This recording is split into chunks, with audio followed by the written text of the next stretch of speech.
Hello guys, कैसे हैं आप लोग। आई होप आप सभी अच्छे होंगे। मेरा नाम है नितेश और आप देख रहे हैं मेरा चैनल नितेश फिजिक्स क्लासेस को। सो गाइस, आज की इस वीडियो में डिस्कस करने वाला हूं जीएनयू एमएससी फिजिक्स 2020 का सलूशन। इसके पहले मैं डिस्कस कर चुका हूं डीयू एमएससी इंटेंस 2020 का सलूशन, और आज की इस वीडियो में मैं कुछ प्रॉब्लम को डिस्कस करने वाला हूँ। जो भी मेरे चैनल पर नए हैं वो प्रीवियस वीडियो जाके देख सकते हैं। तो फ्रेंड्स, ये जो पेपर हुआ था जीएनयू का लास्ट ईयर 6 अक्टूबर को हुआ था 2020 को, ओके। और उसमें जो नंबर ऑफ क्वेश्चन थे वो 50 थे और उसकी कट ऑफ काफ़ी हाई गई थी। तो एनीवे, पेपर देखने के बाद पता चलेगा कि क्यों कट ऑफ हाई गई थी। ये सारी चीज़ें हम लोग डिस्कस करेंगे। तो आज मैं कुछ प्रॉब्लम को डिस्कस करने वाला हूँ। चलिए स्टार्ट करते हैं प्रॉब्लम नंबर 1 से। चलिए पहला क्वेश्चन देखते हैं। कह रहा है what is the decimal value of binary 1011.11। ठीक है, पहले हम लिखते हैं 1011, ओके। इसको चेंज करते हैं। ये कितना हो जाएगा आपका, यहाँ से 0 1 2 3, ये हो जाएगा आपका, यहाँ से हम शुरू करते हैं। ये हो जाएगा आपका 1 × 2⁻³ प्लस 0 × 2⁻0 प्लस 1 × 2⁻1 प्लस 0 प्लस 1 × 2⁻0। ये कितना हो जाएगा 8 प्लस 0 प्लस 2 प्लस 1, ये कितना आ रहा है 11 आ रहा है। इसके बाद हम इस वाले पॉइंट को देखेंगे, लेकिन यहाँ पे एक ट्रिक है। देखिए, अगर हम ध्यान से देखें तो इसमें केवल 11 एक ही ऑप्शन में आ रहा है, तो इसको करने की जरूरत ही नहीं थी। तो ऑप्शन जो बी होगा आपको क्या हो जाएगा, राइट ऑप्शन हो जाएगा। तो इसको आप टिक कर लेंगे। नेक्स्ट देखिए, कह रहा है an ideal gas is kept at constant pressure P, the root mean square speed VRMS of the gas is doubled by heating at constant volume. B को क्या कर दिया है, कांस्टेंट कर दिया, right. Calculate the pressure of the ideal gas after heating, okay. देखिए, हमें पता है VRMS जो होता है वो कितना होता है मेरा, वो होता है √3RT/m, राइट। नेक्स्ट केस में क्या कह रहा है कि VRMS को कितना कर दिया जा रहा है, डबल कर दिया जा रहा है, राइट।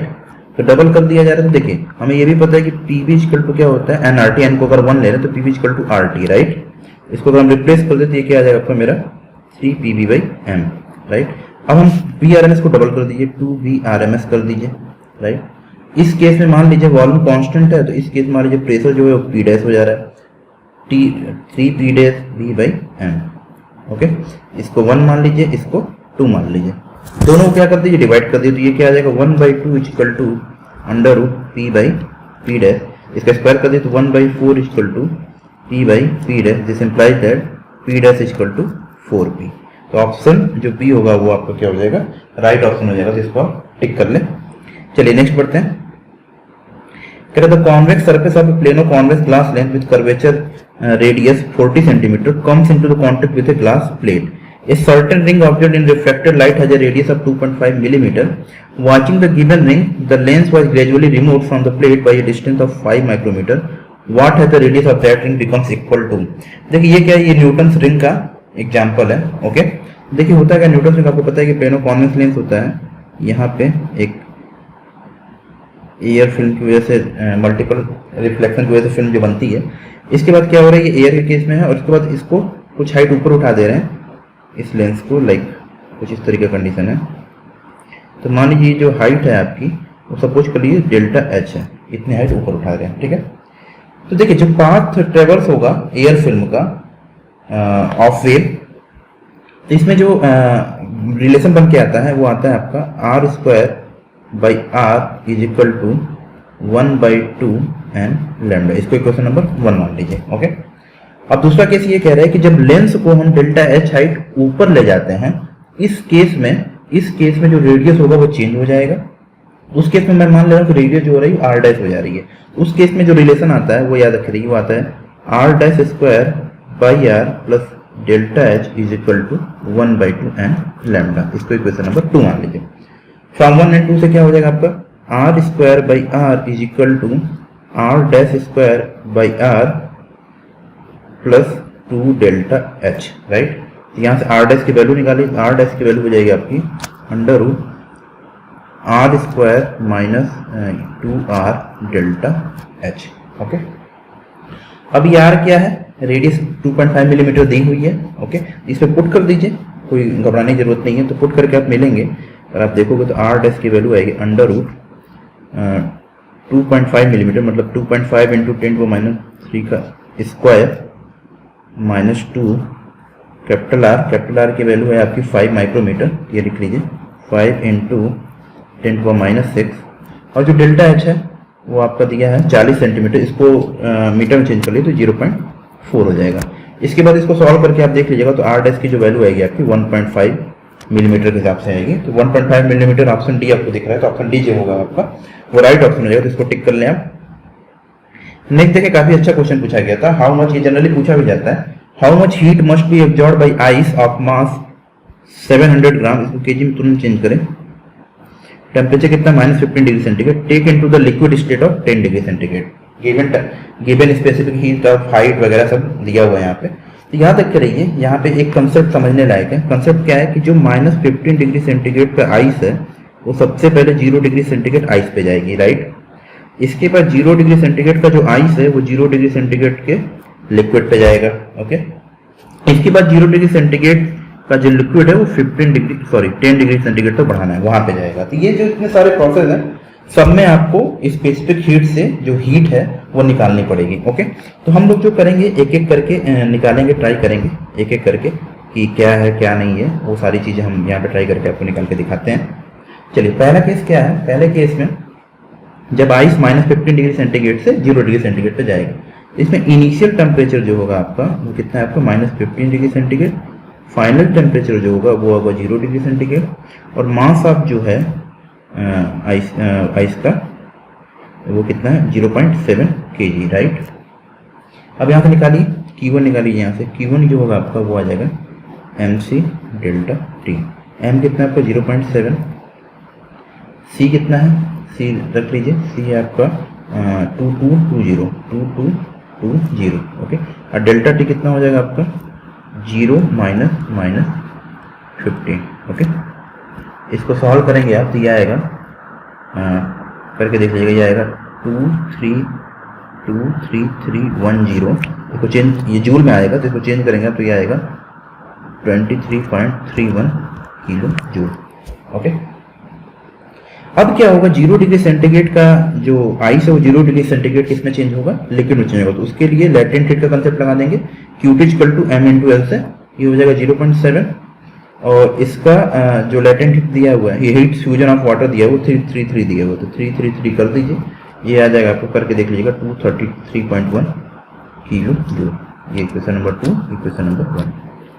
सिमिलरली अब इसको पहुंचाएंगे हम लोग 10 डिग्री सेंटीग्रेड पे, तो ये हो जाएगा फिर से mc Tf - Ti, ठीक है। इसके लिए कितना दिया हुआ है, इसके लिए आपको दिया 4187, ये हो जाएगा आपका 4187 इंटू 0.7 इंटू 10 - 0, ये करके देख लीजिएगा, ये आएगा 29.30 किलो, राइट।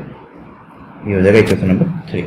अब टोटल हीट कितनी हो जाएगी आपकी, टोटल हीट हो जाएगी Q = Q1 + Q2 + Q3, solve करके देख लीजिएगा, ये 286 किलो जूल के अप्रॉक्स आएगी, जो ऑप्शन सी आपको दिख रहा है। तो ऑप्शन सी क्या हो जाएगा आपके यहाँ पे, राइट ऑप्शन हो जाएगा, तो इसको आप टिक कर लीजिए। नेक्स्ट देखिए, कह रहा the resistance of A semiconductor decreases on heating, this is because, देखिए कह रहा है कि सेमीकंडक्टर है, देखिए पहले बैंड गैप के हिसाब से मैं आपको समझाता हूँ। देखिए दो तरह के बैंड होते हैं, एक होता है बैलेंस बैंड, एक होता है कंडक्शन बैंड, ओके। तो आपको पता है कि इनिशियल जो सारे के सारे इलेक्ट्रॉन होते हैं तो किसमें होते हैं, मेरे बैलेंस बैंड में होते हैं, यहाँ पे होते हैं। और जब तक यहाँ पे इलेक्ट्रॉन कंडक्शन बैंड में नहीं जाएगा तब तक आपको कुछ भी करंट नहीं मिलेगा, क्योंकि जब यहाँ पे इलेक्ट्रॉन जाता है यहाँ पे तब ये मूवमेंट स्टार्ट करता है, जिसकी वजह से हमें इलेक्ट्रिसिटी करंट हमें मिलता है, ओके।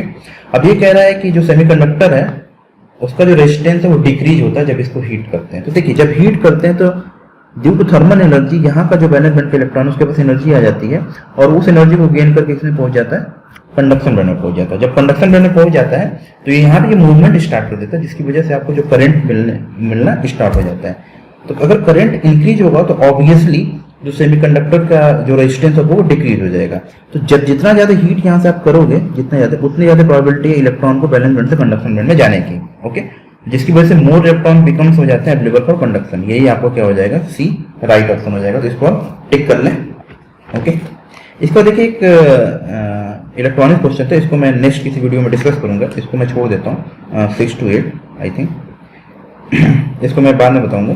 क्वेश्चन नंबर 9 पे आते हैं। अब ये कह रहा था eigenvalue of the orthogonal matrix be equal to 1/6 something. तो सपोज कर लीजिए हम इस मैट्रिक्स को मान ले रहे हैं ए, ये इस वाले पूरे मैट्रिक्स को, इसको सॉल्व कर रहे हैं। तो इसके लिए आइगन वैल्यू आपको पता है ए माइनस लैम्डा इक्वल टू 0 हो जाएगा करेक्टरिस्टिक इक्वेशन से। तो इसके लिए हम इसको ए मान लेते हैं, इस वाले मैट्रिक्स को, इसको सॉल्व करते हैं। तो ये हो जाएगा 1 minus lambda 2 2 2 1 minus lambda minus 2 2 minus 2 1 minus lambda, okay, is equal to 0। इसको सॉल्व करें आप, ये हो जाएगा आपका 1 माइनस लैम्डा, ये कितना आएगा 1 माइनस लैम्डा को होल स्क्वायर माइनस 4, ये हो जाएगा आपका माइनस 2 2 1 माइनस लैम्डा प्लस 4, ये हो जाएगा आपका प्लस 2, ये हो जाएगा आपका ये हो गया प्लस 2 और ये हो जाएगा 2 इंटू 2 माइनस 2, ये हो जाएगा माइनस 4 और ये हो जाएगा minus 2 1 minus lambda is equal to 0। करके आप देख लीजिएगा। करके बाद इसको जब सॉल्व करेंगे तो एक इक्वेशन बन के आएगा, ये आएगा lambda cube minus 3 lambda square minus 9 lambda plus 27 is equal to 0। और इस इक्वेशन को जब लैम्डा की वैल्यू निकालेंगे, लैम्डा की 3 वैल्यू निकल के आएगी, lambda is equal to 3 3 and minus 3, okay. ये हुआ ए, लेकिन बी क्या है 1/6 ऑफ ए है। तो बी का जो आइगन वैल्यू हो जाएगा वो क्या हो जाएगा 3/6 माइनस 3/6 मीन्स 1/2 माइनस 1/2, जो कि आपको ऑप्शन डी दिख रहा है। ऑप्शन डी जो होगा यहाँ पे आपका वो क्या हो जाएगा, राइट ऑप्शन हो जाएगा। तो इसको आप टिक कर सकते हैं। चलिए आगे बढ़ते हैं। अब यहाँ पे कार्नोट इंजन का क्वेश्चन आ गया, इसको भी देखते हैं। ये कह रहा है कि let us take a Carnot engine that operates between the boiling and freezing points of water. अब देखिए boiling and freezing points of water आपको पता है। अगर मैं बात करूँ तो बॉइलिंग पॉइंट कितना होता है आपका 100 डिग्री सेंटीग्रेड होता है और फ्रीजिंग पॉइंट कितना होता है 0 डिग्री सेंटीग्रेड। तो इसको अगर केल्विन में चेंज करें तो ये हो जाएगा 273 केल्विन और ये हो जाएगा आपका 373 केल्विन, राइट, अगर मैं गलत नहीं हूं तो, ओके। अब इसके बाद कह रहा है the engine performs 1200 joule of work per cycle in 0.5 second. अब find the energy delivered as heat to the low temperature reservoir energy cycle. कोई बात नहीं है। तो अगर हम बात करें तो T1 मेरा कितना दिया है 373 केल्विन, T2 मेरा कितना दिया है 273 केल्विन। और इसके बाद हमें निकालना क्या है, इफिशिएंसी हमें पता है। इफिशिएंसी क्या होता है मेरी 1 माइनस T2/T1। ये कितना हो जाएगा आपका 1 माइनस 273 अपॉन 373 मीन 100 अपॉन 373, ये मेरी होगी इफिशिएंसी। और हमें ये भी पता है जो इफिशिएंसी डिफाइन होती है उसको हम लिख सकते हैं W/Q1 से डिफाइन होती है, राइट। यहाँ से जो Q1 की वैल्यू आएगी वो कितनी आ जाएगी W/ईटा, ओके। निकालिए वर्क डन कितना किया गया है, वर्क डन 1200 जूल किया गया है। तो 1200 अपन ईटा की वैल्यू 100 अपन 100 ये नीचे आ जाएगा और 373 आपका ऊपर चला जाएगा, राइट। इसको सॉल्व करके देखिएगा तो ये आएगा आपका 4477 जूल, ओके। वर्क डन कितना होता है, वर्क डन हम इसको भी निकलते हैं Q1 माइनस Q2 से करते हैं, जिस implied that Q2 equal to Q1 minus W। Q1 कितना मेरा 4477 और W मेरा कितना है 1200, ये कितना आ जाएगा आपका 3277 जूल, जो कि ऑप्शन डी आपको दिख रहा है। तो ऑप्शन डी जो होगा वो आपका राइट ऑप्शन हो जाएगा। तो इसको टिक कर लें। नेक्स्ट देखें, नेक्स्ट कह रहा है a steel wire of original diameter 20 nanometre. Original diameter 20 nanometre है, तो इसका अगर R nought original D nought original diameter है तो आर नॉट जो हो जाएगा आपका वो 10 मिलीमीटर हो जाएगा, राइट। अब कह रहा है subjected to a tensile load of a fracture if diameter at fracture is 16 millimetre. तो यहाँ से देखिए फाइनल जो डायमीटर आ जा रहा है आपका वो 16 है, तो रेडियस जो हो जाएगी वो 8 मिलीमीटर हो जाएगी, राइट। कह रहा है फाइंड द डक्टिलिटी, कोई दिक्कत नहीं, घबराने की बात नहीं। यहाँ से एरिया निकाल लीजिए आप। एरिया क्या हो जाएगी आपकी पाई आर स्क्वायर, ये हो जाएगी 100 पाई। यहाँ से जो फाइनल एरिया आएगी वो कितनी हो जाएगी फिर से पाई आर एफ स्क्वायर, ये आपकी आ जाएगी 64 पाई, ओके। जो डक्टिलिटी होगी वो परसेंटेज रिडक्शन इन एरिया होती है, जो डिफाइन होती है कैसे A0 minus AF upon A0 into 100 से। यही जो परसेंट डिक्रीज होता है वही क्या होती है डक्टिलिटी होती है। ये कितना हो जाएगा आपका 100 minus 64 pi upon 100 pi into 100, जो कि आएगी आपकी 36%। तो ऑप्शन जो बी होगा 36% वो आपका क्या हो जाएगा, राइट ऑप्शन हो जाएगा। तो इसको टिक कर लें। नेक्स्ट क्वेश्चन देखिए, इस तरह क्वेश्चन जनरली पूछे जाते हैं, कई बार पूछा गया है। अभी क्या कह रहा है कि a sphere of radius R carries a polarization P equal to KR where K is the constant and R is the vector from centre, what will the volume bound charge density of the sphere. Okay, ये तो direct volume पूछा है। देखिए हम चले निकाल देते हैं, हम आपको दोनों बता देते हैं, सरफेस और वॉल्यूम दोनों, क्योंकि हो सकता है सरफेस भी पूछते। तो देखिए अगर सरफेस पूछता तो सरफेस सिग्मा सरफेस कितना निकलता है आपका, वो होता है P डॉट R। तो सिंपली आपका के आर हो जाता है, राइट। और अगर आपका वॉल्यूम पूछा है तो वॉल्यूम निकाल लीजिए, वो होगा आपका minus del dot P. Okay, इसी को लिखते हैं माइनस 1/r², माइनस 1/r², और ये होगा आपका डेल बाई डेल आर, और ये कितना आपका है, हो जाएगा आपका r² KR। ओके, इसको सॉल्व कर लीजिए, ये हो जाएगा माइनस 1/r² के इंटू आर की हो जाएगा तो इसका आ जाएगा 3r², यहाँ से आएगा माइनस 3 इंटू के। तो माइनस 3 के आपको दिख रहा है, माइनस 3 के हो जाएगा आपको, वो राइट आंसर हो जाएगा। अब चलिए मान लेते हैं इसी में आपको पूछ देता कि इलेक्ट्रिक फील्ड बताइए इनसाइड द स्फीयर, और ये आपको दिया रहता है। तो इलेक्ट्रिक फील्ड देखिए कैसे निकालते हैं, ई इनसाइड इलेक्ट्रिक फील्ड, ये कितना हो जाता है आपका, ये होता है रो आर अपॉन या पी आर, ये जो भी देना है आपका, अपॉन 3 एप्सिलॉन नॉट। इसकी वैल्यू आपको दी हुई है के R by epsilon naught into R. Okay, ये आपका हो गया। और आउटसाइड जो इलेक्ट्रिक फील्ड होगा वो क्या हो जाएगा, जीरो हो जाएगा, क्योंकि जब टोटल चार्ज निकालेंगे तो वो जीरो करके आएगा, तो इसलिए आउटसाइड जो फील्ड होगा वो जीरो हो जाएगा। तो ई आउट, अगर ये ई इन हो गया, ई आउट होता तो ये आपका हो जाता जीरो। तो इस तरीके से देखिए एक क्वेश्चन से कई सारे क्वेश्चन बनाए जा सकते हैं, तो इसको हमेशा याद रखे रहिएगा। ओके, क्योंकि इस तरह क्वेश्चन बनाए जाते हैं हमेशा, राइट। चलिए आगे बढ़ते हैं। कह रहा है if W1 is the work done by an ideal gas at constant temperature T expand from a volume V1 to 2V1 and W2 the work done by the small ideal gas at the same temperature to expand from V2 to 2V2, calculate W by W। यहाँ से हमें देखना है कि constant temperature बोला है, मतलब isothermal process है, और आइसोथर्मल प्रोसेस में हमें पता है कि जो वर्क डन होता है वो nRT ln V होता है, जो भी हमें वैल्यू पुट करना होगा हम कर सकते हैं। तो ये देखिए ये क्या हो जाएगा आपका W1 जो होगा मेरा वो होगा, देखिए वर्क डन सिंपली डिफाइन होता है P dB से, और हमें पता है PV इक्वल टू होता है nRT। यहाँ से P की वैल्यू आ जाएगी nRT बाई V, और nRT कॉमन हो जाएगा तो ये nRT आ जाएगा, और ये हो जाएगा आपका V1 से 2V1 dB बाई V। ये आपको हो जाएगा nRT ln V V1 से 2V1, ये आपका आ जाएगा nRT ln 2, इक्वेशन 1।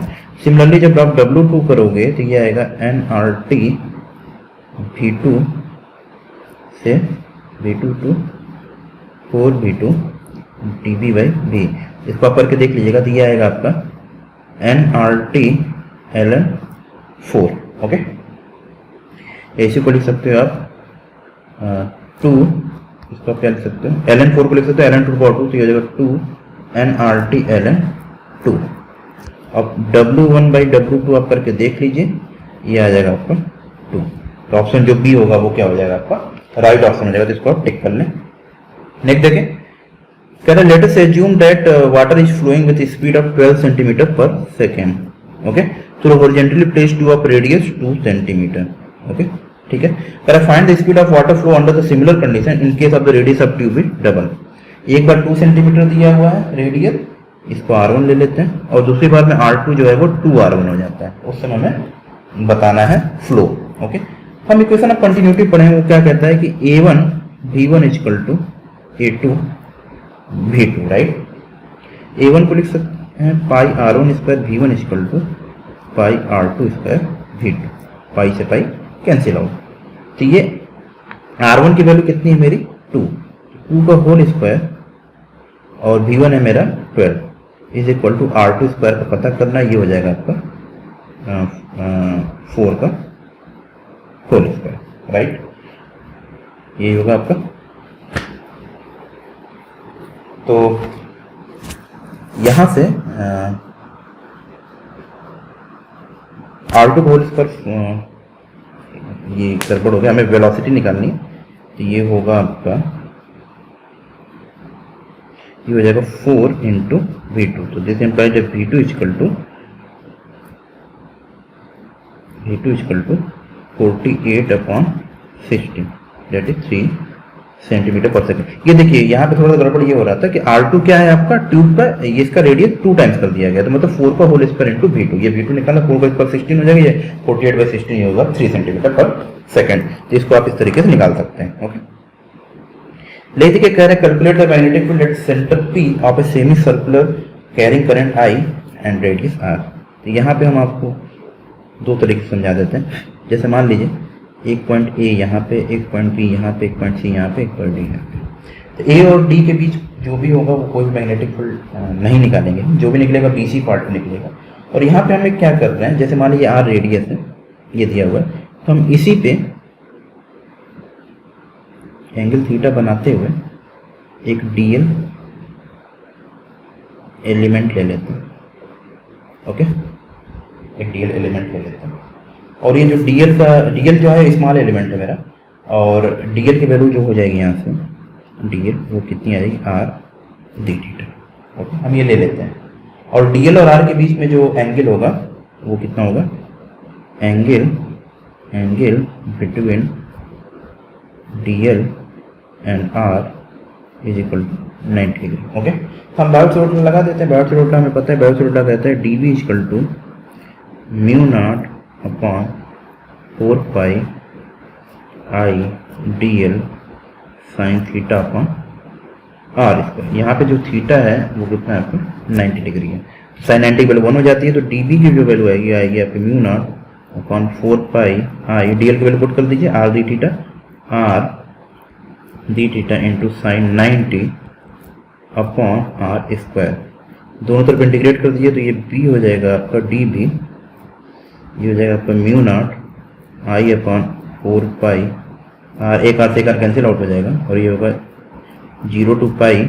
लिमिट क्यों दे रहे हैं, क्योंकि हाफ सर्किल बन रहा है, आपको दिख रहा है, अब पूरा सर्किल बनता तो 2 पाई दे देते, 0 टू पाई दे दिए, और यहाँ से पाई केवल आएगा, तो ये जो B की वैल्यू आएगी वो आएगी आपकी mu naught I upon 4 pi R into pi, जो आएगी आपकी mu naught I upon 4R, जो कि ऑप्शन सी आपको दिख रहा है। तो ऑप्शन सी जो होगा यहाँ पे आपका वो क्या होगा, राइट ऑप्शन हो जाएगा। तो इसको आप टिक कर लें ऑप्शन सी।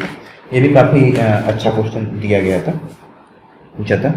अब चलिए नेक्स्ट चलते हैं 16 पे। कह रहा है 16 में कह रहा है in a Michelson interferometer the lights of composed of 2 wavelength. ये लैम्डा 1 जो दिया 600 नैनोमीटर एंड लैम्डा 2 दिया है 600.6 nanometre. In the process of translational displacement of one of the mirror, the interference pattern vanish periodically.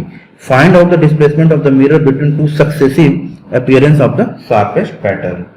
तो देखिए हम जो displacement मान लीजिए डेल्टा एक्स है, इस तरह का क्वेश्चन अगर आपको याद होगा तो मैंने अभी जस्ट लास्ट संडे को QT क्वार्टर टेस्ट लिया हुआ है, मैंने इस तरह क्वेश्चन वहाँ पे दिए हुए थे।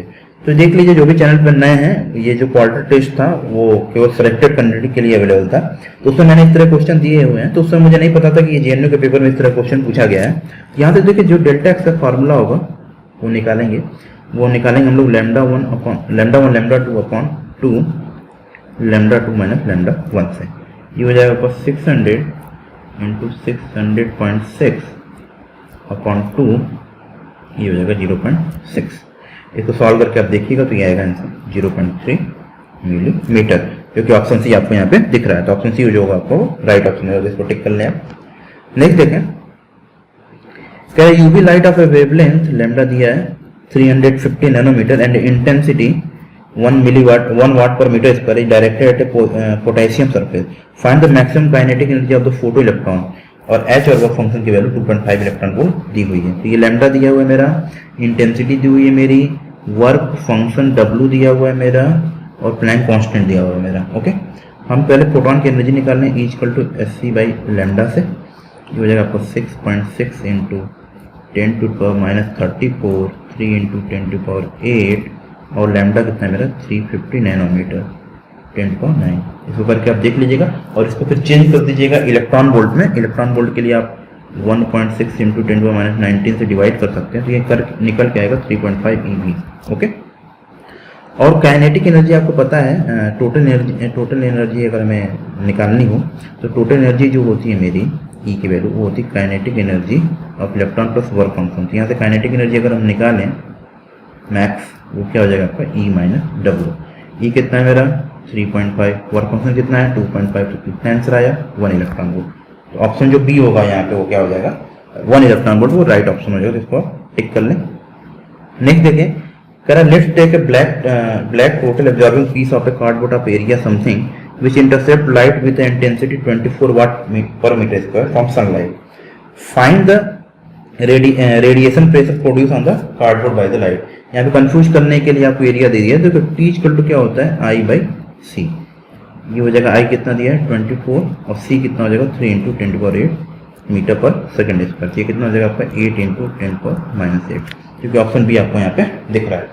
तो ऑप्शन जो बी होगा वो आपको क्या हो जाएगा राइट ऑप्शन हो जाएगा, तो इसको आप टिक कर लें। नेक्स्ट देखें, where an ideal gas undergoes an isothermal expansion at temperature T from volume V1 to V2, the entropy change per mole, entropy change per mole पूछा है। सबसे पहले हमें देखना है कि आइसोथर्मल, और आइसोथर्मल हमें पता है कि dq इक्वल टू क्या होता है, एक होता है du प्लस dw, dw को p dv लिख सकते हैं, तो du क्या हो जाएगा 0 हो जाएगा, तो ये dq जो हो जाएगा वो p dv हो जाएगा, क्वेश्चन नंबर 1। ओके, और हमें ये भी पता है कि जो एंट्रोपी होती है ds equal to dq by t होती है, ये क्वेश्चन नंबर 2। तो फ्रॉम 1 एंड 2 से, फ्रॉम 1 एंड 2 ये जो ds हो जाएगा वो क्या हो जाएगा आपका p dv by t। Okay, हमें पता है कि pv इक्वल टू क्या होता है n rt, n की वैल्यू 1 ले लो तो pv इक्वल टू rt, तो यहाँ से p बाई t जो होगा वो r बाई v हो जाएगा। यहाँ से कर दीजिए, इंटीग्रेट कर दीजिए, तो हो जाएगा ds equal to p by t को लिख दीजिए r बाई v dv। कहाँ से कहाँ तक जा रहा है v1 टू v2, यहाँ से इंप्लाइज करेगा s equal to r ln v2 by v1, जो ऑप्शन सी आपको दिख रहा है। तो ऑप्शन सी जो होगा वो राइट ऑप्शन है, इसको आप टिक कर लें।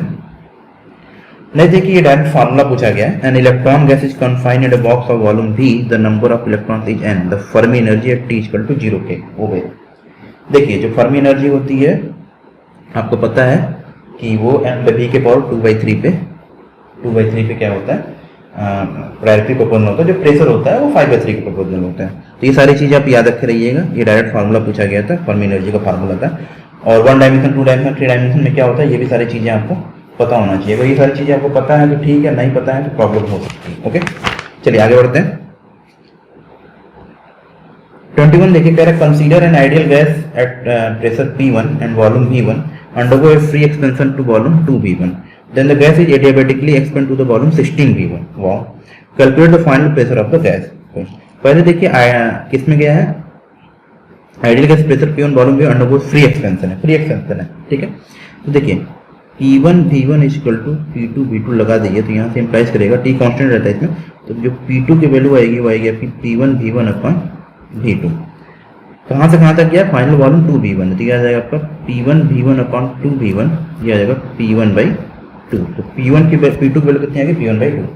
अब जो गैस है वो एडियाबेटिकली एक्सपेंड किया गया, तो एडियाबेटिक में आपको पता है कि जो गैस होती है पॉइजनस लॉ को फॉलो करती है, जो कहता है Pv के power gamma equal to constant. Okay, यहाँ से हो जाएगा आपका P1 सॉरी नेक्स्ट जो है वो एडियाबेटिकली एक्सपेंड हुआ 16V1 तक, राइट। तो यहाँ पर हम क्या करते हैं, थोड़ा सा चेंज करते हैं, हम लिखते हैं इसको आप ऐसे लिख सकते हैं P2 V2 के power gamma equal to P2 dash V2 dash to the power gamma. Okay, अब यहाँ से जो P2 है मेरा वो P1 बाई 2 के इक्वल है, P1 बाई 2, और ये V2 जो है आपका V2 टू पावर गामा है। तो देखिए V2 जो है मेरा वो 2V1 था, ये हो जाएगा 2V1 to the power gamma is equal to P2 dash हमें निकालना है, और V2 डैश की जो वैल्यू मेरी 16V1 to the power gamma. तो यहाँ से जो मेरा P2 डैश निकल के आएगा वो आएगा आपका P1 by 2 2 by 16 to the power gamma is equal to P1 by 2 1 by 8 to the power gamma is equal to P1 upon इसको लिख सकते हैं P1 by 2 1 upon 2 to power 3 gamma. तो ये हो जाएगा P1 upon 2 to power 3 gamma plus 1। Okay, अब देखिए जो गामा होता है वो CP बाई CB का रेशियो होता है। जो गामा होता है ऑलवेज ग्रेटर देन 1 होता है और यही CP बाई CB का रेशियो होता है। यहाँ से हमें थोड़ा सा ट्रिक लगाना पड़ेगा। यार 2 to power 3 to power gamma plus 1, gamma जो होता है हमेशा 1 से ज़्यादा होता है। तो अगर हम मिनिमम 1 भी रखते हैं तो ये 2 टू पावर 4 आता है। 2 टू पावर 4 का मतलब होता है कि P1 बाई 16 आना चाहिए। तो ये जो ऑप्शन है एक और बी ऐसे ही गलत हो जाते हैं। P1 बाई 16 भी इसलिए गलत हो जाता है कि जो गामा होता है वो ऑलवेज ग्रेटर देन 1 होता है। जब भी 1 से ज़्यादा होगा तो मिनिमम मान लीजिए हम 2 लेते हैं। वैसे मोनोटॉमिक डायटोमिक के लिए आपको पता है 1.63, 1.40, 1.33 होता है। तो अगर हम 2 ले लेते हैं तो ये जो ऑप्शन डी है वो मैच कर रहा है। तो ऑप्शन डी होगा यहाँ पे वो आपका राइट ऑप्शन हो जाएगा। इसको टिक कर लें आप। नेक्स्ट देखें, नेक्स्ट जो कह रहा है कि ए गैस और particle obey the Maxwell Boltzmann distribution the value of the average speed. देखिए ये जो क्वेश्चन थे इसलिए हमें लगता है कि जो मेरिट है वो काफ़ी हाई गई थी। बी एवरेज जो पूछा है तो जो बी एवरेज होता है आपको पता है वो कितना होता है √8 kT बाई पाई एम। इसको रीअरेंज कर लीजिए। √8 को लिख सकते हैं 2√2 √पाई, इसको लिख सकते हैं √kT बाई एम। इसको रीअरेंज करना था तो ऑप्शन जो सी होगा वो आपका राइट ऑप्शन हो जाएगा। तो इसको आप टिक कर सकते हैं और इजीली इसको टिक कर सकते हैं, राइट। नेक्स्ट चलिए, ये देखिए काफी अच्छा क्वेश्चन है। ये कह रहा है a long coaxial cable of length L consist of an inner conductor of radius A and outer conductor of radius B. The inner conductor carries uniform charge current length lambda and steady current I. The outer conductor has opposite charge and current as shown in the following figure.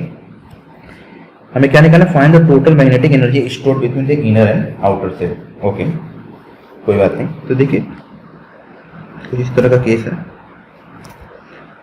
एक का radius A है, एक का radius B है, right.